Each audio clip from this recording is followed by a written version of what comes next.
नमस्कार मेरे प्यारे दोस्तों। आज प्रयागराज में महाकुंभ का आयोजन बहुत ही जोरों शोरों से चल रहा है। लेकिन 29 जनवरी 2025 को महाकुंभ में जो भगदड़ हुई है, क्या आपको लगता है कि वो एक सामान्य घटना है?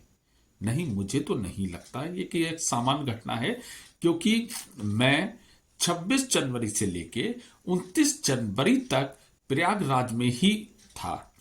और मैंने कुछ ऐसे चश्मदीदों से बात की है या कुछ ऐसे मैंने वीडियो देखे हैं जिसे मैंने बहुत सोचने समझने के बाद ये वीडियो बनाने का निश्चय लिया है, क्योंकि कुछ बातें ऐसी हैं जो छुपी हुई हैं या पर्दे के पीछे है और उन्हें सामने लाना बहुत जरूरी हो चुका है।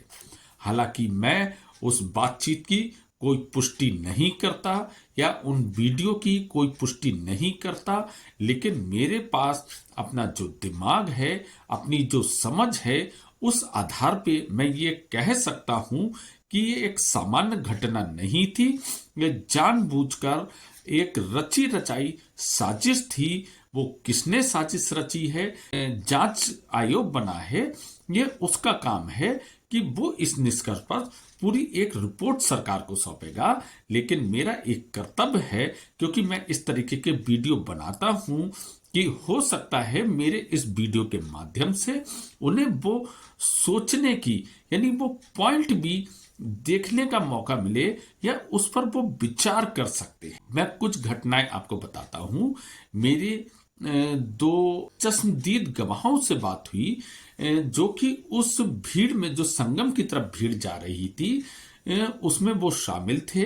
जिस टाइम वो भीड़ बहुत ज्यादा एकत्रित हो चुकी थी, उनका ये कहना था कि अजीब सी कोई एक ऐसी गैस उस भीड़ में छोड़ी गई थी जो आंखों में अचानक जलन पैदा करने लगी और लोगों के अंदर एक घबराहट सी होने लगी। कुछ लोग मूर्छित होने की अवस्था में पहुंचने लगे, तो लोगों में जो बेचैनी बढ़ी।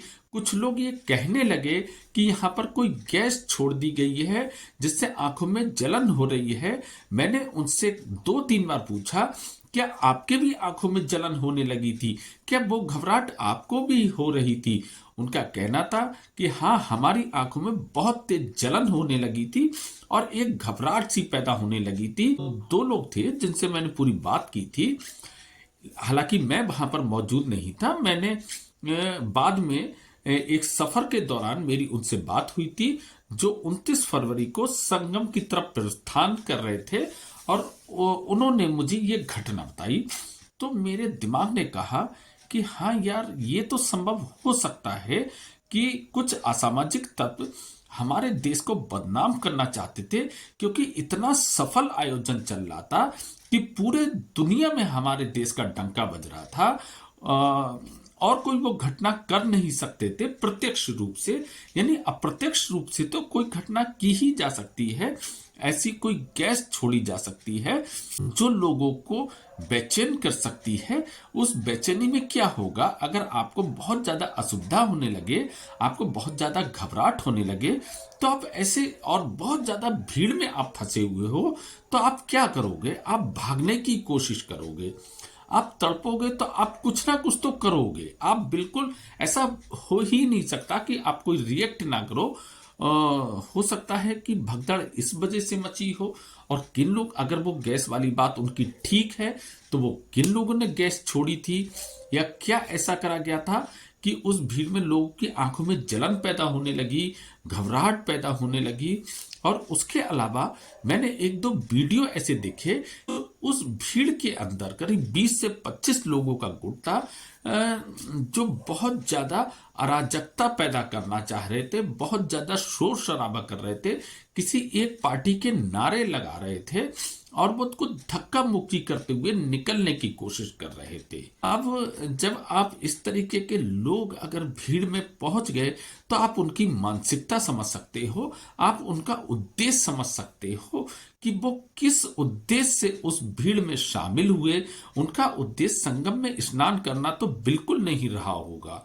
उनका उद्देश्य उस भीड़ में अराजकता पैदा करना ही रहा होगा। और वो खुद ना जाकर किसी के द्वारा भेजे गए लोग हो सकते हैं। अब वो किसने भेजे हैं, कौन ऐसे लोग हैं, ये एक जांच का विषय है। किन लोगों ने, क्योंकि हमारे देश में जयचंद लोगों की कमी नहीं है। बहुत सारे ऐसे लोग हैं जो इस आयोजन से बहुत ज्यादा कुंठित हो चुके हैं, बहुत ज्यादा परेशानी में दिखाई दे रहे हैं कि आखिर हमारी सरकार ने इतना विशाल आयोजन कर कैसे लिया कि जिसे पूरी दुनिया देख रही है, पूरी दुनिया वाहवाही कर रही है, दुनिया भर से लोग हमारे देश में आ रहे हैं। हमारा जो महाकुंभ है रोज एक नए रिकॉर्ड स्थापित कर रहा है और सनातन धर्म का पूरी दुनिया में डंका बज चुका है। ऐसे बहुत सारे लोग हैं जिन्हें मिर्ची लगना शुरू हो गई है।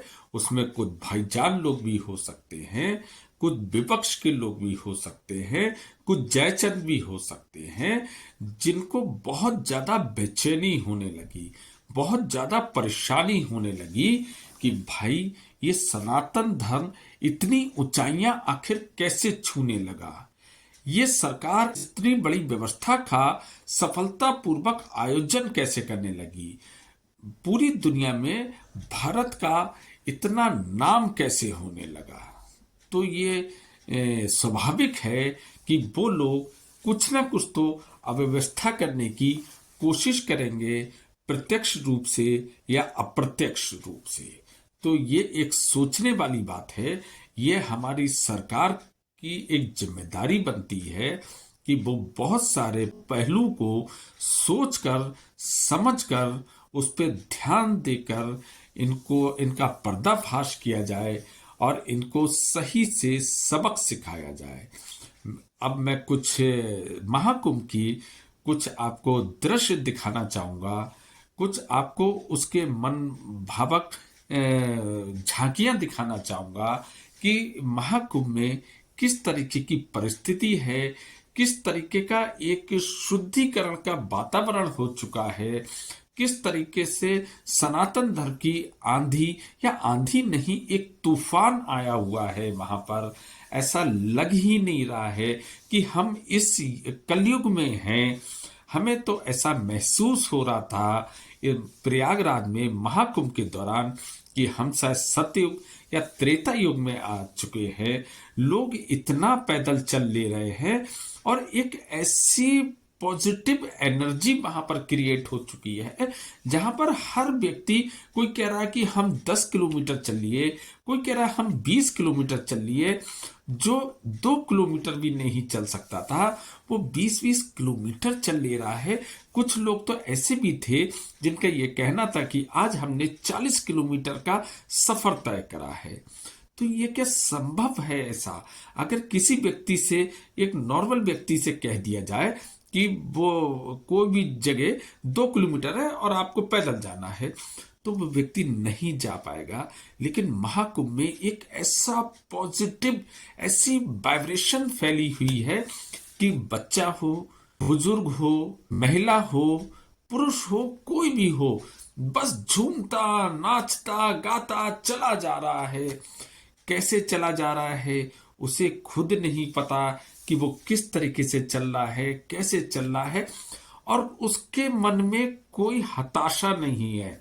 उस दिल से, पूरे जोश से, पूरे मन, मतलब एक तरीके से जो एक बैरागी होता है, पूरा बैराग में डूब के वो चल रहे हैं लोग, और खुशी खुशी माँ गंगा में स्नान कर रहे हैं।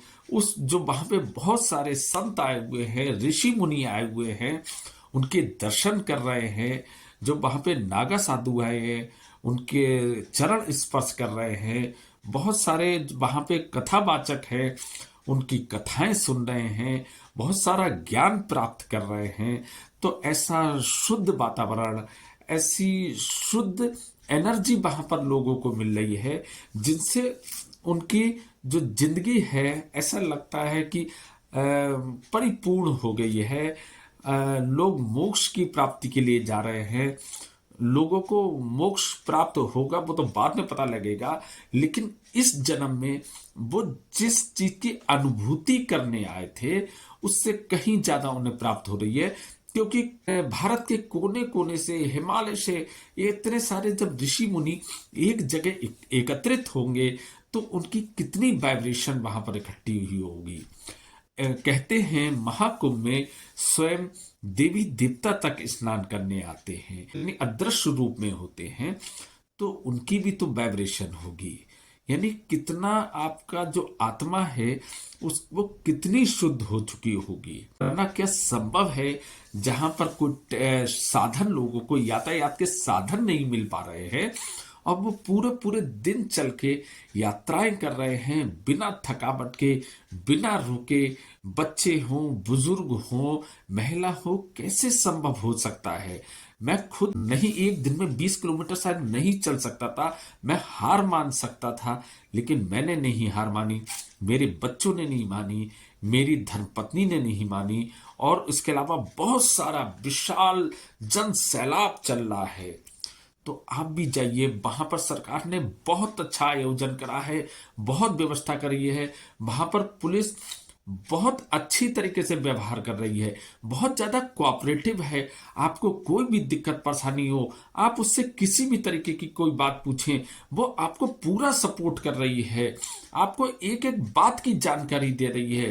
प्रशासन बहुत अच्छा काम कर रहा है, वहां पर बहुत अच्छी व्यवस्था की गई है, कोई परेशानी नहीं है। बहुत सारे यूट्यूबर्स हैं, गलत अवधारणाएं फैला रहे हैं, गलत वीडियो बनाकर लोगों के बीच प्रसारित कर रहे हैं कि आप महाकुंभ में मत जाइए, यहाँ पर अव्यवस्था है। लेकिन मैं खुद 3 दिन रह के आया हूँ, मैं आपसे कह रहा हूँ कि आप बिल्कुल मन से संकोच निकाल दीजिए, आपका दिल खुश हो जाएगा वहाँ की व्यवस्था देखकर, वहाँ की आपने सनातन धर्म का एक जो बुलंदी है उसको देखकर, गंगा मैया में स्नान कर कर आप पूरे निश्चिंत होकर जाइए। आप जाइए, अपने घर वालों को लेके जाइए, अपने दोस्तों को लेके जाइए, अपने संगी साथी को लेके जाइए और बेफिक्र होकर आप आइए, आपको एक अलग ही अनुभूति होगी।